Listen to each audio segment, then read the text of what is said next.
Galera, atualização sobre Rafinha, tá? No último vídeo a gente havia dito que a imprensa espanhola havia noticiado que ele estava fora da Copa, ruptura de músculo, mas a CBF emitiu um comunicado oficial desmentindo essa informação e trazendo a atualização sobre Rafinha. E a CBF disse o seguinte: o atleta Rafinha passou neste sábado por exame de imagem que confirmou lesão muscular na região posterior da coxa direita. O jogador seguirá um protocolo de tratamento intensivo acompanhado pela equipe médica da seleção brasileira, visando sua recuperação e retorno às atividades no menor tempo possível.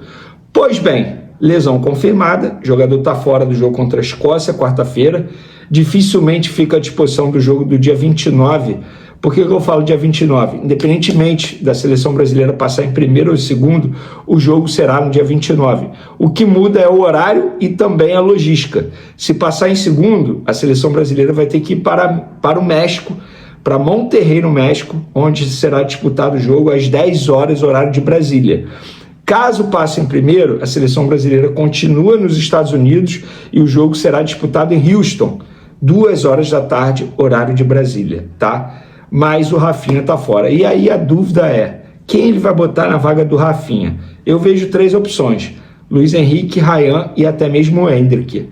Vou ser muito sincero, acho que ele vai escolher o Luiz Henrique e eu também escolheria o Luiz Henrique. Acho o Luiz Henrique um baita jogador, deixaria Ryan e Endrick para mudar jogo, digamos assim, durante o segundo tempo, porque o Ryan entrou no último jogo e entrou muito mal, embora o Luiz Henrique, quando começa como titular, não vai tão bem como ele vai entrando no segundo tempo, mas eu não vejo o Endrick fazendo essa função.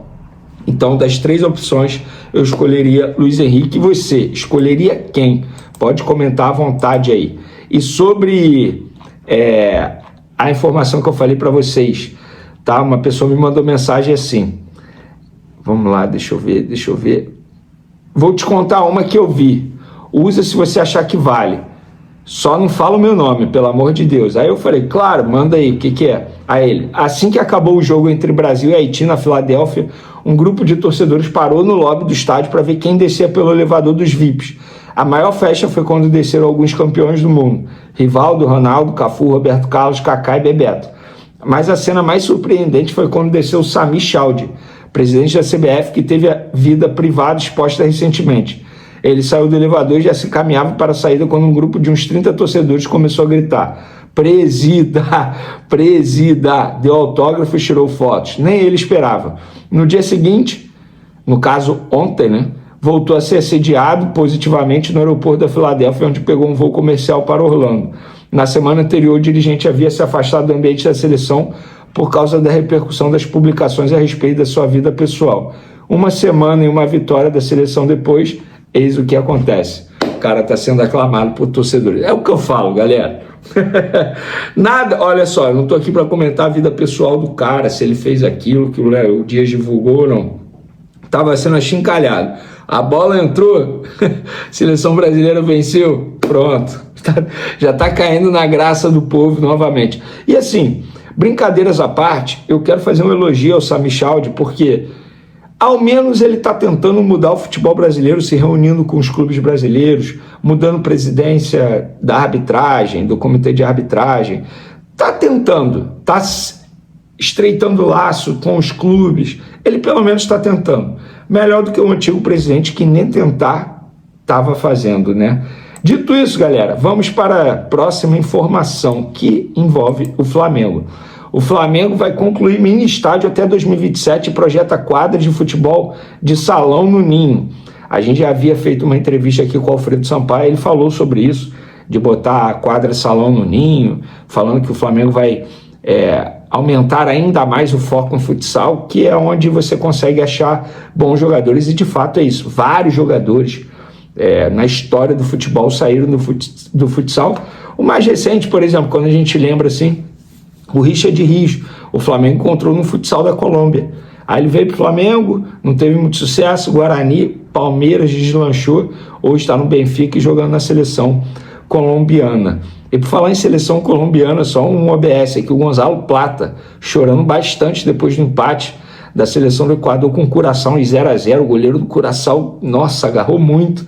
E para a seleção equatoriana continuar na Copa, precisa vencer a Alemanha na última rodada. Por isso que o Gonzalo Plata estava chorando, e arrisco a dizer que a seleção equatoriana será eliminada, pelo que eu venho acompanhando da Alemanha, e aí o Gonzalo Plata retorna ao Flamengo, tá bom? Mas falando de Flamengo, após anos de obras, o Flamengo projeta concluir o mini estádio no Ninho do Urubu até o segundo semestre de 2027. O clube aguarda a liberação de uma verba de lei de incentivo, mas pode abrir mão disso para finalizar o projeto antes. A previsão é de conclusão entre julho e agosto de 2027. Esse é o campo 10 do CT, que já tem infraestrutura do gramado pronta, restando apenas o entorno. O local está em obras desde 2024 e receberá partidas de sub-20 e também do futebol feminino. Ele terá capacidade para 4.500 pessoas. O projeto inicial da diretoria anterior era de cerca de 2.000. Haverá também refletores para iluminação, possibilitando partidas à noite. Parabéns ao Flamengo por isso. Isso aqui é um trecho da matéria do GE, mas é algo que a gente já havia apurado e trazendo informação, até mesmo com o Alfredo Sampaio aqui na entrevista que a gente fez. Tá bom, galera? Bom, uma ótima atitude aí da diretoria do Flamengo. Eu acho que quanto mais estrutura, melhor. Querendo ou não, quando você tem uma estrutura de altíssimo nível, isso atrai ainda mais jogadores de altíssimo nível, tá bom? Vídeo aqui pós-jogo da Holanda. A Holanda ou Laranja Mecânica, 5-1 na Suécia e jogando muita bola. Olha, olho na Holanda, hein?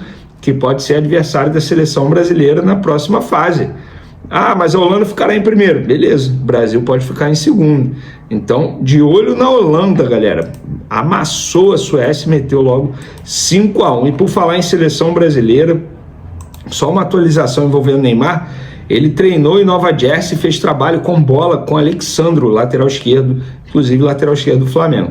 A expectativa é de que o craque esteja à disposição da seleção brasileira para o jogo de quarta contra a Escócia. Neymar tem trabalhado em 2 períodos, além dos treinos em campo, faz exercícios na academia na parte da tarde. Bom, eu vou falar aqui o que eu falei mais cedo no SBT. A minha maior curiosidade é como encaixar Neymar nessa seleção brasileira.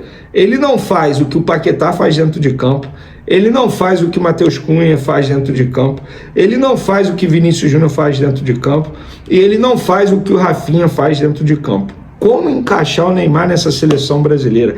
Ah, mas o Rafinha vai ser cortado. Pois é a escada para o meu próximo assunto. A gente vai falar de Rafinha agora. Cortado ou não, não vejo o Neymar substituindo o Rafinha, tá? Tem Luiz Henrique, tem Ryan. Neymar não faz o que o Rafinha faz dentro de campo. E isso não é um demérito do Neymar, é apenas características diferentes, tá?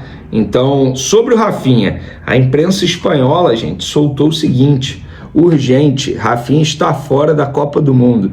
O atacante da seleção brasileira sofreu uma nova lesão na coxa direita, a mesma que já havia apresentado problemas durante sua passagem pelo Barcelona.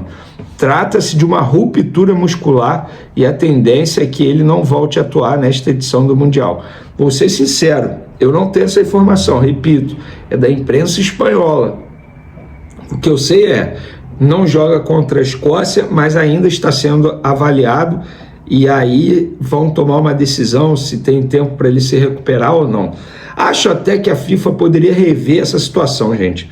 Falei hoje também na SBT sobre isso.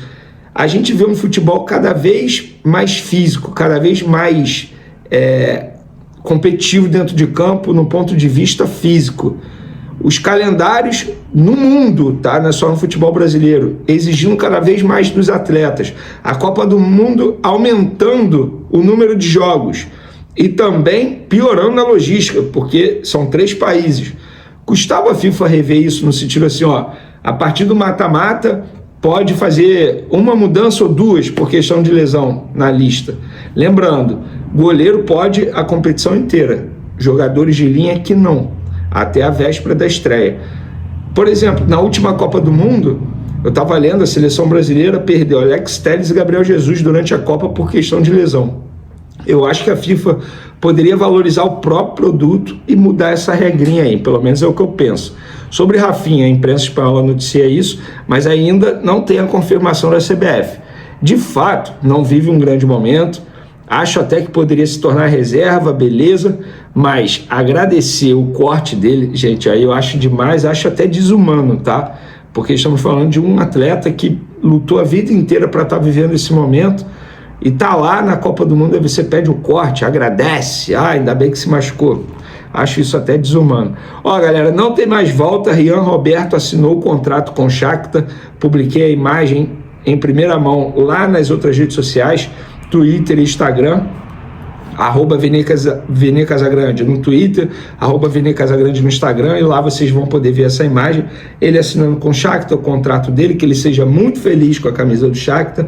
O Flamengo vai receber 10 milhões de euros, uma parte vai para o Atlético Paranaense, porque tinha um percentual do jogador, e assim, vida que segue, foi bom para todo mundo, que ele seja muito feliz, já falei muito sobre isso, mas muita gente fica perguntando. Forma de pagamento, uma parcela à vista e as outras 4 divididos aí num período de 2 anos. Então, enfim, o Flamengo fez o melhor, porque senão ia perder o jogador de graça. Ó, José Boto deu entrevista lá em Portugal e criticou a convocação de Neymar na seleção brasileira. O diretor do Flamengo criticou a presença de Neymar na convocação e citou a ausência de Pedro. Não entendo como é que um jogador que tem, sei lá, 2 jogos nos últimos 2 meses é convocado, e o Pedro, que tem 15 gols no Brasileirão, não é convocado. Essa entrevista foi ao Canal 11 de Portugal. José Boto está em Portugal desde o início das férias do Flamengo. Por lá ele vai ficar até a apresentação do Flamengo lá em Portugal. E só para quem não sabe, o Flamengo vai viajar, eu estou com o calendário aqui, dia 28, tá? 28 de junho, o Flamengo viaja para Portugal. Dia 3 de julho, Flamengo e River Plate, 3h30 da tarde, horário de Brasília. Dia 5 de julho, viagem para Estóia, em Portugal. E aí no dia 8, o Flamengo enfrenta Lausanne, acho que é assim que se pronuncia, da Suíça. De acordo com informações do jornalista Antônio Carlos, o Flamengo continua atento ao mercado e mantém Richard Rios atualmente no Benfica, entre os jogadores monitorados para reforçar o meio-campo. Revelado pelo clube com destaque no Palmeiras, o colombiano é bem avaliado pela comissão técnica devido à versatilidade, intensidade e qualidade na construção das jogadas. Além do aspecto esportivo, a diretoria analisa as condições financeiras de uma possível negociação, incluindo custos e duração contratual. O conhecimento do atleta sobre o ambiente rubro-negro também é visto como um ponto positivo, mantendo seu nome em pauta para uma eventual investida. Agora eu quero saber a opinião de vocês. Richard Rios será um bom reforço? Sim ou não? Deixe sua opinião no comentário. Não esqueça de curtir o vídeo e inscreva-se no canal para não perder nada do Flamengo. Até a próxima e saudações rubro-negras.